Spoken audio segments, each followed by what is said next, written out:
Welcome everyone. I'm Dr. Arena Yashinshaw, founder and CEO of the Global Intraprenerus Institute.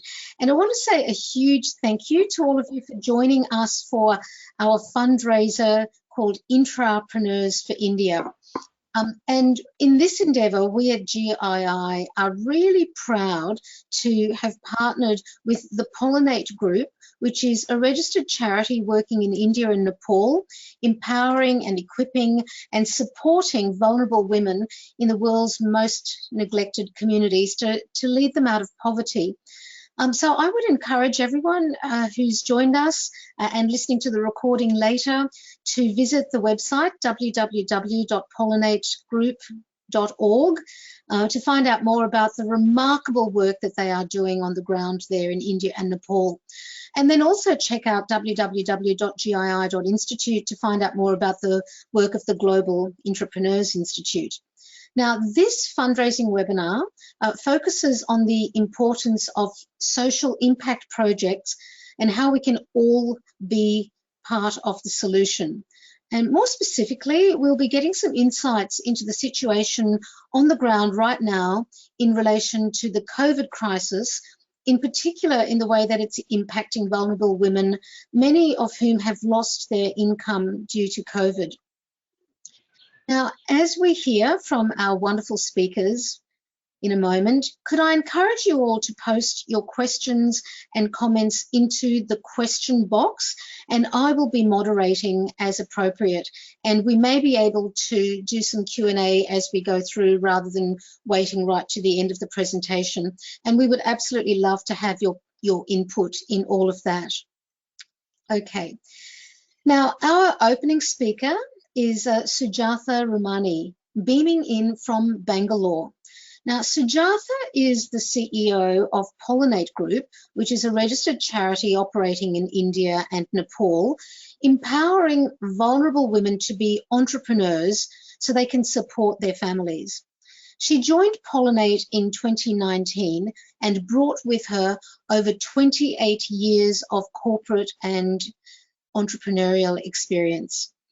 Prior to this role, she was director in a global foundation focused on providing employment for youth in emerging economies. Over the course of her career, she has worked in diverse domains from global program management and engineering through to sales and marketing. For Sujatha, the best part about her job at Pollinate is the unique opportunity to combine service towards neglected communities with sustainable products which empower vulnerable women to be entrepreneurs so that they can lead their communities out of poverty. Really looking forward to this. Sujatha, I'm going to hand over to you now to take us through your presentation. Over to you. Thank you so much, Reena. You've been extremely generous and kind with your words. I, in fact, consider myself extremely lucky and grateful to be in this role, trying to help women pull themselves out of cycles of poverty, generations after generations that they've been pushed into. Is everyone able to see my slide? Yeah? Okay. Well, thank you so much, Marnie. I'm happy that you brought this opportunity for all of us, and thanks to all the participants who have joined us. Your contributions and your interest in our work really makes us very happy and motivates us to do much more than what we are doing today. Let me just give you a very short presentation on what we do and how we go about creating these changes in these people's lives. Pollinate Group is operating in India and Nepal with a very focused vision and mission to keep women in the center of the problem of poverty, clean energy access, and empowerment. And we want to keep women as our agents of change to distribute clean energy products into the communities that have access to nothing and live in unspeakable conditions and have access to a dignified source of income that can help pull themselves out of poverty. This is a picture of the kind of tents that our communities live in. We call this the dark cities in the most progressive cities in India and Nepal. We know how urbanization is very rapid and it's growing in voluminous numbers as we speak. And these are people that come in and make these kind of tents and live in these kind of homes. Now, let's try and get a demographic of who we are talking about, right? We are talking about, oh, 1 minute, I think I lost my screen, just a moment. Okay. A typical woman that is part of our program is about 33 years old with 2 children. These are people that travel from rural to urban. And when we say rural, they really travel between states and within the state as well. So it's over 100 miles of travel that they take on. And they get married off to men at a very tender age. And that's when they move into these locations, which is why she would have at least about 2 10-year-old, 10, 12-year-old children by the time she turns 33. And these are people that have typically less than $1.9 income per day. And Lakshmi, as we would like to call this unique person that we are trying to describe here, is not just one. She's one amongst 30 people that migrate from rural to urban every 60 seconds. So my dear viewers, this problem is growing in size every minute as we speak right now. So what does her demographic look like? And let's take a double click and do a deeper analysis of this. She is not someone that's got education. She's just barely gone to school, but has no read-write capabilities, is not literate. She is employed as a cook or a maid or a construction worker or a cleaner around the house. She's married off very early, and she moves into this urban settlement where she and her husband and 2 children, and typically either one elderly person from the family also resides with them. What she does have is a deep ambition to become something else from what she thinks she's destined to be, and wants to make a difference to her life.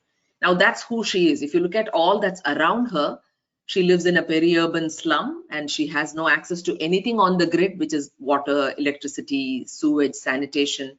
And she lives in less than $1.9 income per day. And that's what we are trying to change for her. When they do all of this, let me describe some of the day-to-day problems that they go through. Since they live in tents with zero access to anything on the grid, they burn kerosene lamp from 6 p.m. in the evening, and these give out toxic fumes, and they, beyond a point, they just shut off the lamp because they're not able to breathe the air anymore, and they just go to sleep after that. They use anything and everything to burn, to cook, including plastics, which we all know is extremely carcinogenic. And that's how they make food once or twice in a day, typically in the evenings, and that leftovers are eaten in the morning, and then they set off for work and they come back in the evening and cook again. And that's the kind of living conditions that they live in. And women bear the brunt of all of this. How do we now provide access to clean energy and give a better living condition to Lakshmi and the community that she is a part of, and help her pull out of poverty? What Pollinate does is, when we walk into any of those communities, we identify 2 to 3 potential women that have the capability, the deep desire, and a burning ambition to do something else out of their lives. And we bring them onto our program by doing an initial assessment of very, very basic psychometric to understand if she has communication capabilities. Is she able to influence people? Is she able to confidently speak? Even if she doesn't have all of that in abundance, if she has a deep desire to do something, our interventions can bring out those elements in her and will help her be successful in what she wants to do. So we recruit the women, we onboard them based on the psychometry we do, then our training begins. Our training begins with a 4-week, 8-week, and a 12-week plan. And at the end of the 4th week, we just barely ensure that she's able to communicate and is able to do product demos of the product that she's required to distribute in the community. At the second 4 weeks, which is the end of 8th week, she becomes confident. There is a sense of self-belief that she says, yes, I can do. She starts slowly able to sell some of these products into the community. And at the 3rd, 4th week time frame, she almost becomes a spokesperson in the community. People come to her asking her, hey, I want to do something. Do you think I can buy this? I can look at this, and so on. Now, while this is a 12-week journey, it only helps her become confident and comfortable to interact in the community, after which we invest in providing her with an inventory of products, which are clean energy products, solar lights, solar fans, clean cooking appliances, biodegradable sanitary pads, and so on. We've introduced health and hygiene, hand wash and soap products also over the last almost 1.5 years. And then we handhold the lady up to 12 to 18 months, by which she is completely comfortable in handling the inventory and handling the arithmetic of the business that she's a part of. Now, what happens when they do all of this for Lakshmi is the fact that she becomes an entrepreneur. And what happens to the community is the fact that the rest of the community members also have access to these products, and their living conditions improve tremendously, and their health outcomes improve tremendously, as against using a kerosene lamp and using anything and everything for cooking. All these appliances help them have a lot more easier air to breathe, and it saves time, it saves energy, and it also saves the carbon footprint that we leave behind.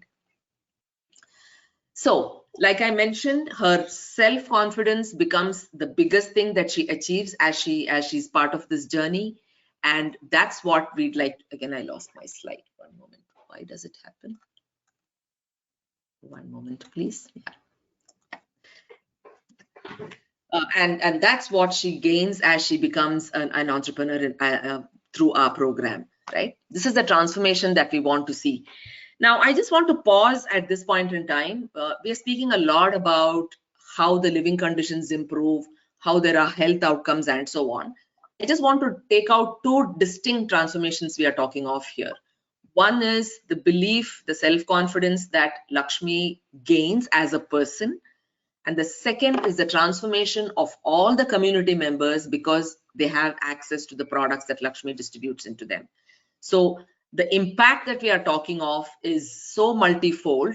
While it definitely impacts Lakshmi and her family and her children, and the work that she does impacts the entire community. At this point in time, I'd also like to point out a simple thing. Lakshmi does not have the liberty of mobility. She is not free to move anywhere and everywhere to sell these products because her family believes she is not required to move anywhere outside, which means she's confined to the community to distribute these products. And that is also the reason why the community gains a lot from the products that she distributes into the community. So while it's a limitation, we've tried to make that a reason that the whole community has access to the products and gets her to be the voice of that community, and she becomes a kind of a leader within that community. Having said all of this, I just want to conceptualize the whole thing as a 5-pronged impact strategy that we have, which is so integrated to our business model. The first thing is the fact that we are into women empowerment, from women from the most marginalized communities being the first point of impact. And how do we do empowerment? By giving them entrepreneurship skills, which are deep-rooted life skills. Even if she decides to go back to the village from where she comes from, she can always dig deep into the learning that she's had as an entrepreneur and run her life in case she needs that. So that's the second impact. The third is, how do they learn entrepreneurship? By distributing clean energy products. These are products that are helping the world and helping all of us by creating a greener planet for all of us, while they distribute it for their users in their communities. And by doing all of that, they have excellent living conditions as compared to what they had in the past, which improves the health outcomes. And by selling all these products, she's got access to a dignified source of income, and she's able to pull herself out of poverty. That's the beautiful 5-pronged impact and value chain that we have built into our business model. What have we done up until now? Our impact has been that while the slides speak of 668,000, we've gone well past 700,000 people that we've reached who are now accessing clean energy products. We've sold more than 178,000 products of the range that we've been distributing to all of this. The number 60,000 tons of carbon emissions saved is now grown to 70, and the number of women that we've empowered has grown to 900 women up until now. So where are we headed from here? Our goal is to recruit 10,000 women entrepreneurs to help build their business and enable them to distribute 1.5 million solar and other clean energy products and household products, and thus impact 10 million people by 2025. Thank you so much. Mike, may I request you to please play that video, and then I'm open to questions and conversations with anyone else. When you see a woman outside her small tent in a temporary settlement, cooking meals over open fire, it's hard to see her dreams. She tries to maximize everything available to her so that her children have light to study and food to eat. This is the story of the women we meet, and this is what we want to change. Hi, I am Sujata Ramani, CEO of Pollinate Group. We empower women as leaders of change to distribute clean energy products for the world's most marginalized communities living on less than $1.9 a day. Over the last 9 years, by empowering more than 800 women, we've transformed the lives of over 700,000 people.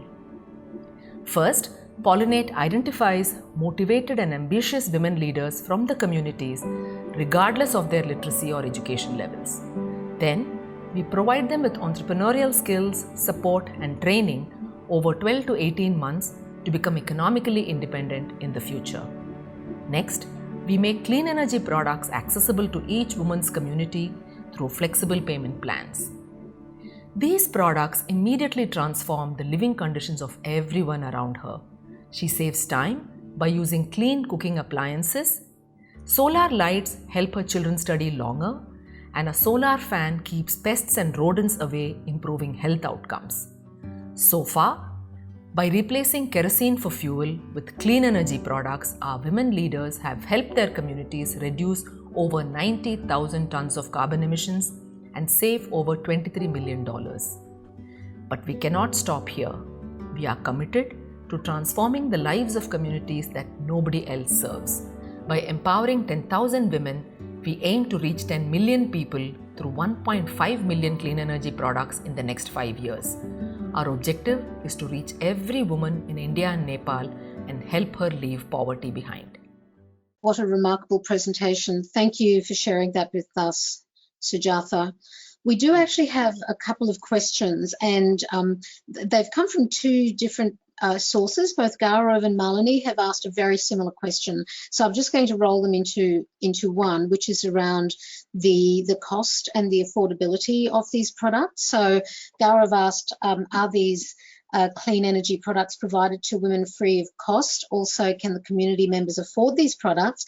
And Malini has said, could you elaborate on the affordability of the products for these communities? So they're similar questions, so I'll just ask you to deal with them both at once. Thanks.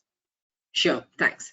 Thanks so much, Malini and Gaurav, for asking that question. It's a very, very important question.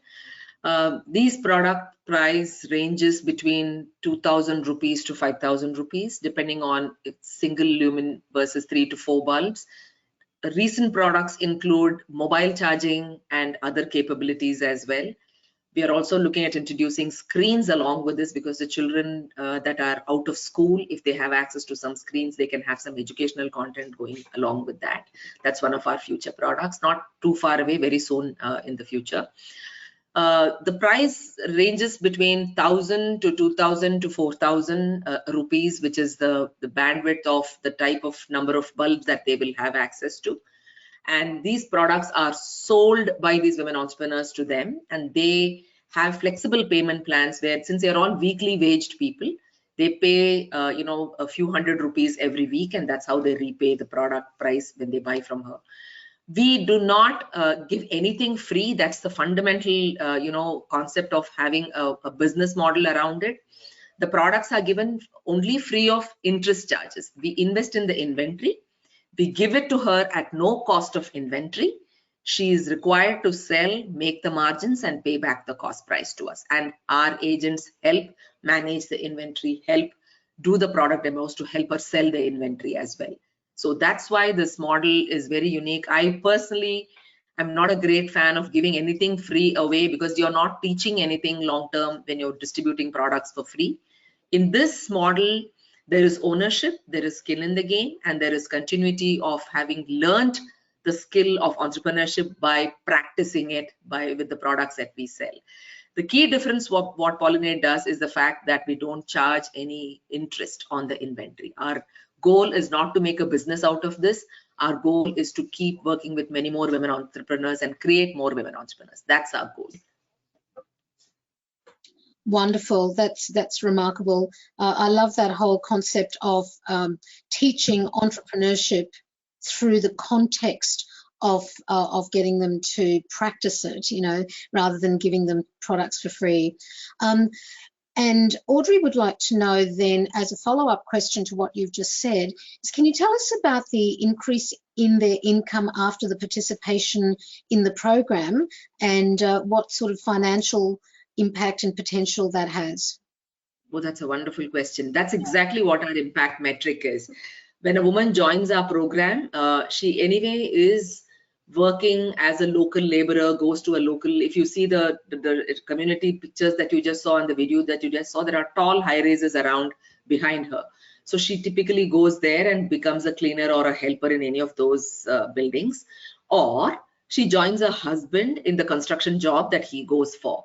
Now, she is paid less than half for the construction job if she goes for, because she always takes a kid along with her and the contractor believes that she's not given her full, and hence he's paying her less than half of what the man gets. And if she goes for the cleaning job, she works for about 4 to 5 hours a day for about 3,000 to 4,000 rupees per month. That's her access to income in the job that she would currently do. Now, when she does this, how does she build this entrepreneurship? She goes around in the evening, because during the daytime, the tents are almost empty, men are out and the women are out doing their regular cleaning job and so on. She spends about a few hours in the evening distributing these products. By doing that for a few hours, she still has access to between 3,000 to 5,000 rupees by working 3 to 4 hours, just 2 to 3 days a week. Now, the sad reality is, because she's not literate, because she's not arithmetic capable, she doesn't even know she makes this money, right? So all she knows is, I'm able to give better food for my children, I'm able to afford tuition for my children, and 90% of our women say that they want to spend this money on the education of their children.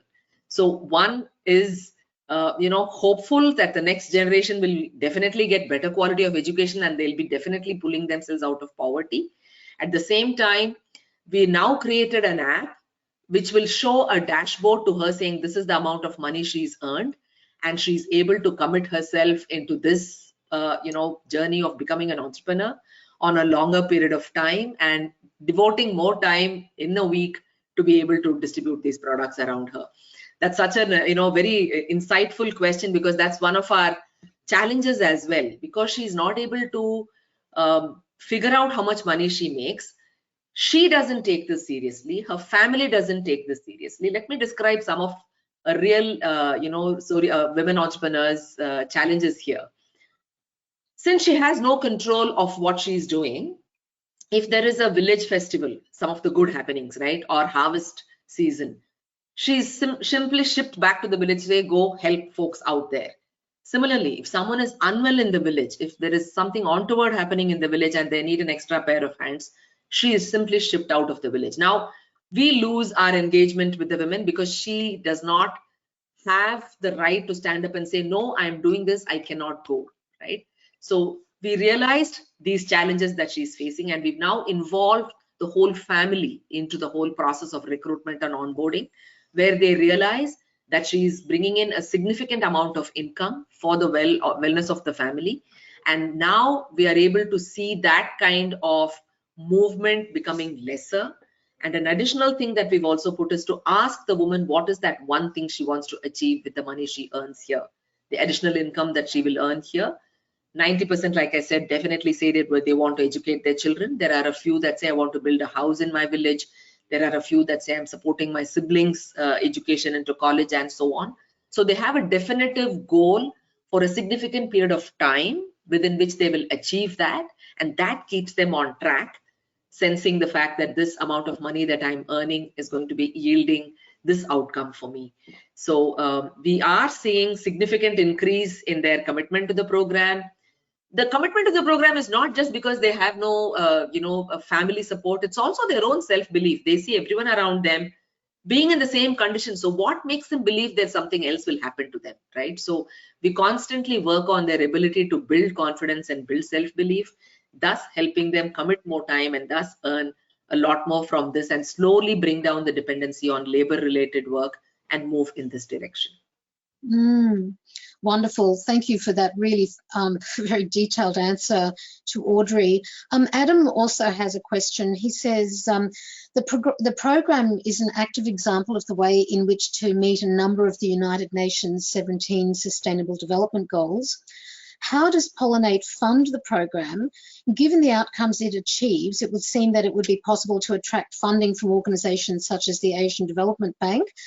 Is any of this the case? Could you comment on that, please, Sujatha? Wonderful. While I said that we buy and sell these products, that does not yield enough margins for us to run the organization. We are dependent on philanthropy, and we had a second source of income of running fellowships. We ran fellowships of students that were coming from Australia to run an immersive 2 to 3 week engaged program in India, which completely got wiped out in 2020 because of COVID and travel restrictions. We were hoping it will revive in 2022, but with the second wave, I think we are still going to be looking at that only in 2023. However, we ran a digital program where people were able to connect with us virtually and run a 1 week digital program which ran off very well. That is still a very, very small source of income for us. We are still 95% dependent on philanthropy this year and the next couple of years. If the fellowships come back, then our philanthropy dependency will be about 60 to 65%, because fellowship definitely gives us a bunch of revenues. Having said that, an organization that is teaching entrepreneurship to the underserved communities, we also want at each community level, if we are able to look at running this as a tiny business that is self-reliant in taking over the costs of running that community through the margins that are coming through the business. We want to experiment those and show that as value to our women entrepreneurs, that their business is actually covering their costs, their area managers' costs, and so on. Well, again, we were well on that path in the first quarter of this year before the second wave hit, but I think by the end of this year, we should see shoots of slow recovery on how we will make this a more reliable model, self-reliant model, and bring down the dependency on philanthropy for existing communities. When I say bring down dependencies, we will still continue to seek philanthropy support, but for our expansion and scale plans, and we want to make our current models become self-reliant. Thank you so much, Sujatha. Just before, and thank you to everyone who is sending through these really interesting questions that's allowed Sujatha the opportunity to expand on what Pollinate is doing there. Could I just ask for a quick comment from you, Sujatha, before we go to Marnie in a moment, about what you're seeing as the immediate impact of COVID? You've just mentioned about how it's prevented people from coming to do fellowships on the ground. What have been some of the other very visible immediate impacts that has affected your work over the last year, and probably the women's lives as well that you're working with? Yeah. Before I answer the question, I must thank you, Irina, and all the participants for also contributing to our fundraise today, because that's another important way for us to keep our engines running. So thank you all participants, and thank you, Irina, for giving us this opportunity, and thanks, Marnie, for bringing this whole thing together in front of Pollinate, and thanks, Mike, for being that back-end support to make all this happen as we speak today.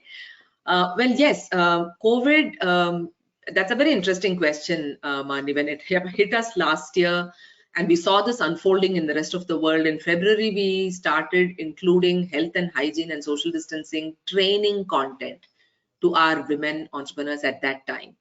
And we could just not imagine if this virus were to spread in the communities that you just saw, how close those tents are pitched with each other. If it were to spread there, we just couldn't imagine the catastrophic situation that we'll be in. So we kind of proactively included those training content, and week after week, other than our entrepreneurship content, we said, have you given this to every community member? Have you made it a point to speak to all of them to keep washing their hands and maintain social distancing? I have very interesting story on this, on what happened in June last year. Right in the middle of the first wave, there was a huge TV crew and a bunch of not-for-profit organizations that came in to distribute grains for all the community members. Our women entrepreneurs saw them all clustered and standing together.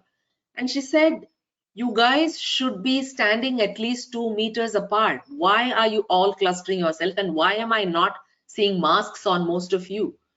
The TV crew members were taken aback. They said, I'm getting schooled by someone who is my beneficiary, but they just had to shut up and go wear the masks and come back.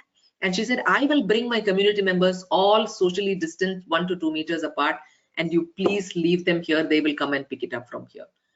To us, it was so gratifying to see that, again, my point, if you put the woman in the middle of the problem as the solution, it will get done.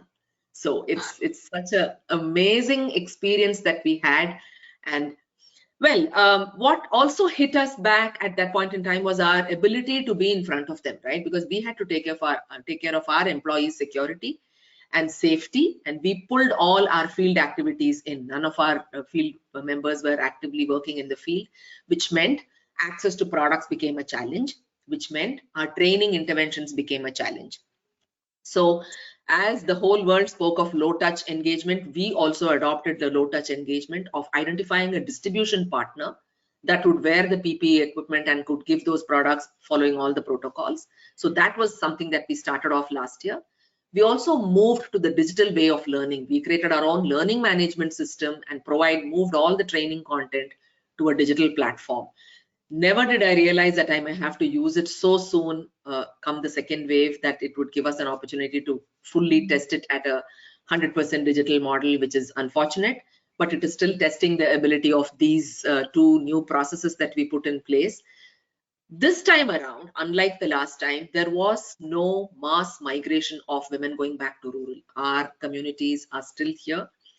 Multiple reasons, because they believe they have access to some source of income sitting here, and the vaccinations are also happening here. If they go back to the villages, they will lose their access to vaccinations and so on. So the communities are here, which means they will need some source of income, which means that our ability to provide products to them, our ability to ensure that they're able to have access to some income needs to be well oiled and available for them. And that's what we are seeing right now. Our field team is back at home. Everybody is engaged virtually. We are in phone contact with them. If anybody needs inventory, it is getting shipped to the doorstep of the woman, and she's able to provide those products as needs or funnel that she has. She's able to provide that, and she's able to still earn a small source of income from them. Now, this is not as hunky-dory as it sounds, because the ability of the community to buy is also limited, because they have lost their jobs. They are not going out for their daily work anymore. However, if there is a need, that's what she's fulfilling right now, and we still need the situation to improve for the community to have access to the disposable income with which they will buy these products. And the unfortunately fortunate point is these are essential products, and these are not nice to have products. So a content that is out of light will definitely need light, and so on. So that is where the whole engagement is moving in the first and the second wave right now. Our conversations with them is continuing through our helpline, and we are here. That's how we are aware of the fact that they're all still here and they have not moved back. And it is good, because if they are moving back and if they are still asymptomatic carriers, they will potentially be spreading it in the villages, and we do not have enough healthcare support there. So we are very, very happy that they are still around here, and it's contained within the places where there's access to healthcare. Thank you, Sujatha, for that very full response to my question. And I loved your story about the woman who challenged the TV crew. To me, that is such a testament to the way the program builds confidence and self-confidence, and that capacity to believe that you have a right to speak up and you can do so. Wonderful story. So what I'll do now is I'll just say, if there are any other questions for Sujatha, can we just hang on to them for a moment, and we'll see how we go for time towards the end of the hour. Because right now I would really like to throw to Mani and just to give you a little bit of an intro. So our second speaker, Mani Oten, is a member of the advisory board of the Global Intraprenerus Institute. And Mani was absolutely instrumental in facilitating this collaboration between GII and Pollinate. And for that, Mani, I am deeply, deeply grateful to you. Something I really respect and admire about Mani is her deep commitment to solving the complex problems of our modern world. And to this undertaking, she brings her wealth of experience and expertise as an industry leader. And I'd like to just tell you a little bit about her and the breadth of her experience.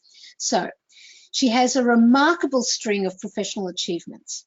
They include an honours degree in electrical power engineering, a Master of Business Administration from the Australian Graduate School of Management. She is an Eisenhower Fellow, a Vincent Fairfax Fellow, an Institute of Energy Fellow, and is an alumnus of the prestigious Harvard Kennedy School and Center for Ethical Leadership. Her expertise is equally diverse on a global scale. It encompasses environmental, social, and governance corporate development, corporate social responsibility, sustainability, business development, innovation, strategy, business leadership. Remarkable. Right now, Mani is Managing Director of an emissions advisory and technology startup.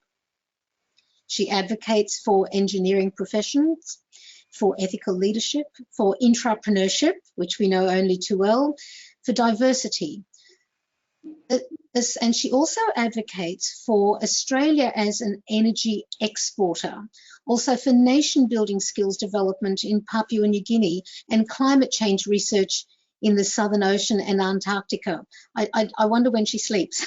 She's a remarkable, remarkable woman, and she's going to give us some really specific insights into how we can all make an impact for social good by facilitating philanthropic activities within our organisations, no matter what that context might be. So, Mani, thank you once again for this wonderful opportunity that's come about because of you, and I'm now going to invite you to deliver your presentation about corporate entrepreneurship for social good. Well, thank you, Irina. That all sounds so wonderful, and I've got about 10 minutes to cover my main points, but I saw this as just a really awesome, fun way to bring together two organisations that I care so much about. So I am a board member of Pollinate as well as an advisory board members of GII, and when Irina, we spoke about doing something to help the disastrous situation we see in India today, I just couldn't help but put these two worlds together in this format. So very excited to be here, and thank those people who are viewing this live, but also the recorded version at a later date. And you can hear from Sujatha, you know, there's some worthy work that's going to come out of this session today, and ongoing work with Pollinate. I've even got more questions than what's been asked today about, you know, the financial model, and as a board member, I'm very much keen to hear feedback from the attendees today on more we can do with that fundraising and exposure to other granting, government grants and fundraising groups. I do know that Pollinate has been successful with, you know, in the Netherlands with some aid organisations and other government groups as well. So I'm not sure if that came up before, but there's always more to do. So to get back on topic, and I think my role here is really to link the intrapreneurship theme with what we're hearing from the entrepreneurs in the Pollinate world. And for me, it's really simple. Having worked in sort of large organisations for most of my career, and being a passionate individual who cares about social and environmental impact, I think anyone at any level of hierarchy and seniority in an organisation is empowered to do something with impact. And that's what I'm going to talk about, Lucy, today, about how you as an intrapreneur can get behind some great programs and get started on your journey if you haven't already. So I am expressing through a few of these slides today, but happy to share them and make them available on the GI website. I'll take a step back just to sort of confirm why people love being entrepreneurs and what are the personal benefits of that. And this is actually a photo from Pollinate that's on this slide here. And that's when we see major opportunities for skill development, you know, boost the reputation they have in their business, enhance their professional reputation by being a proactive member of the organisation to make suggestions and follow them through to implement them. And overall, it makes them for a more fulfilling professional career. And then, of course, companies benefit when their employees act as entrepreneurs because they bring their innovation and change leadership skills to the workplace and make sure that that organisation is more competitive and employees are more satisfied. So it's tapping into their most precious asset, the people that work for that organisation. And I think it was mentioned in the question today is what's made at the moment, and especially in the last 12 months with COVID, the importance of the 17 Sustainable Development Goals that were established in 2015 is absolutely essential for us moving forward. And if I think about the themes that were discussed by Sujatha, we're covering off a lot of these in the mission of Pollinate and the impact that the Pollinate group is making. Poverty, hunger, health, education, gender equality, clean water, sanitation, renewable energy, good jobs and economic growth. You know, like the whole list is a tick box. So this is, you know, a really strategic alliance. Pollinate is, when I think about it, to a lot of what organisations, countries and not-for-profits are trying to achieve more broadly in governments. And we've seen a huge change in the last 12 months, especially in this environmental space where a lot of countries and companies are committing to net zero emissions by 2050 or even earlier.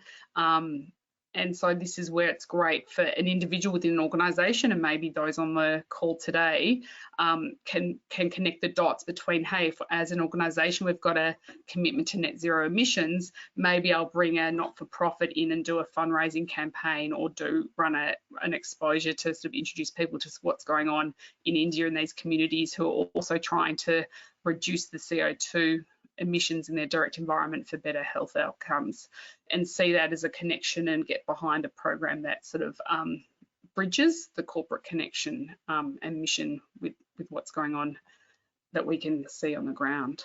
And, you know, with just the change that's happening in the world, I think there's more of a spotlight on social and environmental impact where organisations and individuals are taking responsibility for the impact that they're having. And so this is a great environment for entrepreneurs to speak up in their organisations and just get going and challenge the status quo to improve the business and what their workplace can do to contribute. I am hooning through this, I know, but I do want to just touch on a couple of key tips and how you as an entrepreneur in your organisation could get started. And the context for this is obviously the top-down structures within an organisation are happening. So on the left-hand side of this chart, we start seeing the changing environmental social governance, organisational focus on having active strategies to address the commitments that an organisation has to social and environmental outcomes, and there's increasing transparency to report progress on that, which is great. And on the right hand side, we've got this ground up swell of individuals who, you know, outside of their core day job want to do the skilled volunteering, want to do the fundraising, the coaching, and organisations like Pollinate. And I was involved in interviewing hundreds of wannabe Pollinate fellows, and Worley at the time, the organisation I worked for, we selected 16 a year to go off to India on this Pollinate from across many countries of the global operations.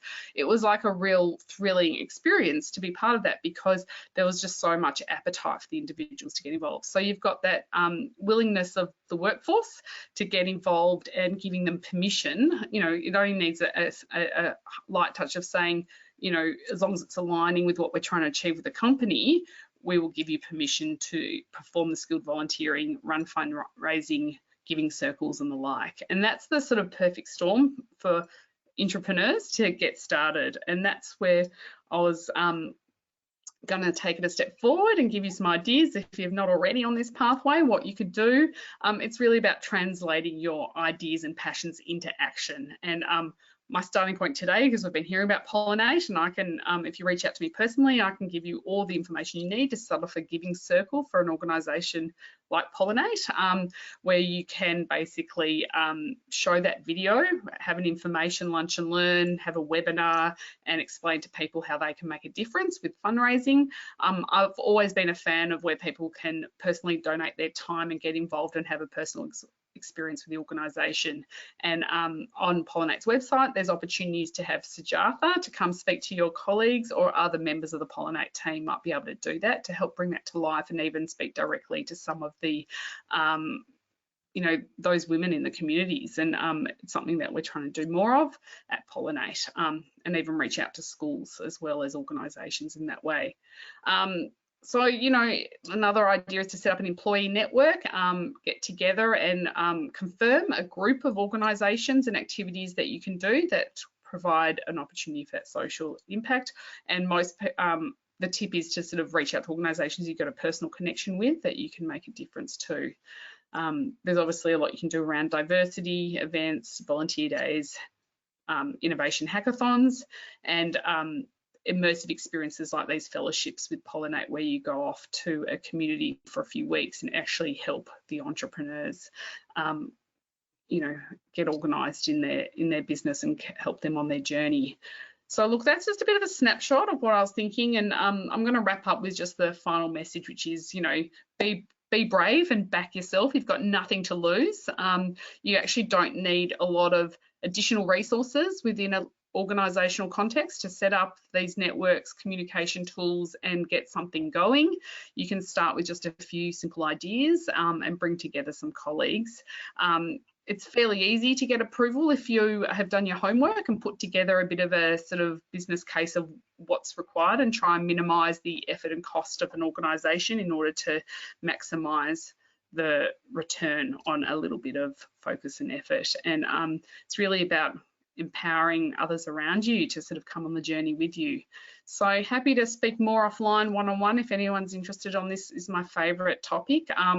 You know, the idea of creating more social impact through these resources and people that we have in our day-to-day lives, and just bring people together for good.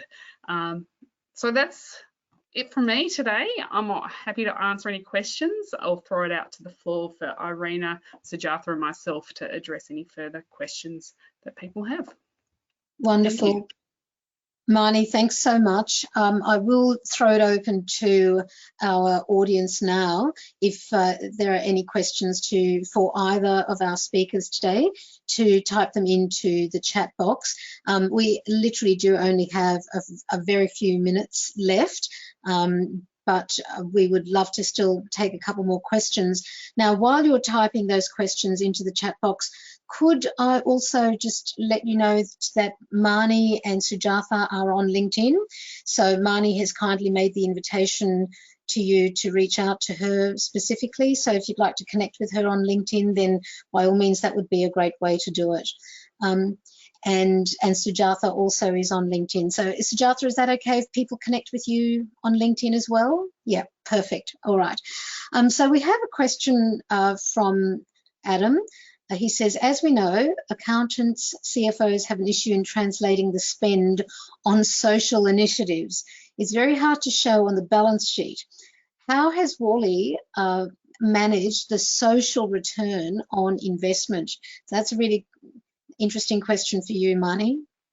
Yeah, and there's three parts of the response that I could do. Is one was we started small, you know, so initially we had just one fellow go off on a fellowship experience to India from the Melbourne office of Worley, and the feedback from that one person's experience and the compulsory commitment we said is they had to run lunch and learn information sessions and share their experience and what they've learned with the broader workplace. So through that one individual and the success of that, the benefits to the broader, I suppose, there was a real buzz about it around the offices and in the broader cross-office community as we promoted the success of that one fellowship. And so the business case was set around the employee engagement, the ability to bring different context and thinking to the solutions for customers, so it was able to link it to core business, the participation in those programs.